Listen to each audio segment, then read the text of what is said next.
Hello everyone, আরেকটা mini ব্লগে তোমাদের স্বাগত জানাই। দেখো, কালকে বেরিয়েছিলাম একটু মেয়েকে নিয়ে একটু পড়াতে। তো যাই হোক, কালকে আমি আর ভিডিও শ্যুট করতে পারিনি। তো যাই হোক, মেয়ে আমাকে বিড়াল দেখাচ্ছে আর আমি হাসছি। আর আমাদের বিড়ালগুলো দেখো এখানে বসে আছে, ওই একটা ওই একটা। যাই হোক, আজকে হচ্ছে নেক্সট ডে।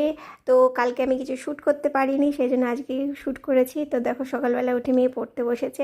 আমি একটু ওকে একটু দেখিয়ে নিলাম। দেখো, সামনে একটা পুতুল নিয়ে বসেছে। আর আজকের ওয়েদারটা জানো তো একদম ভালো না। কালকের থেকে ওয়েদারটা বৃষ্টি বৃষ্টি ওয়েদার হয়েছিল, আজকের ওয়েদারটা একটু ভালো না। তবে বৃষ্টির দিন একটা মজা আছে যে গাছপালাগুলো সবুজ হয়ে যায়। আর পাতার উপর যখন মানে ফুলগুলো দেখি, তখন ফুলগুলো একদম বৃষ্টিতে ভেজা থাকে, দারুণ লাগে। তাই আমি ফুলগুলো একটুখানি ক্যাপচার করে নিলাম। তো আজকে হচ্ছে আমাদের বাড়িতে গরম গরম পাঁপড় ভাজা। মা পাঁপড় ভেজে নিচ্ছে, আর তার সাথে নিরামিষ রান্না। যেহেতু আজকে শনিবার, তাই আজকে আমাদের বাড়িতে নিরামিষ রান্নাই হবে। তো যাই হোক, এবার চলে আসলাম তোমাদের আরেকটা জিনিস দেখাতে। সেটা হচ্ছে, দেখো আমাদের বাড়িতে কত মাছ হয়েছে। এই মাছগুলো কিন্তু আমার বরই করেছে। আমার বর প্রচণ্ড মাছ ভালোবাসে। আর দেখো, নিচে দেখো সুইমিং পুল করে দিয়েছে মাছের।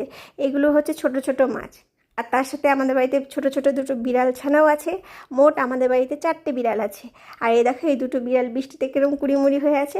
তো আজকে ব্লগটা এখানে এন্ড করে দিচ্ছি। আজকে আবার দেখাবো অন্য কোনো ভিডিওর সাথে। বাই।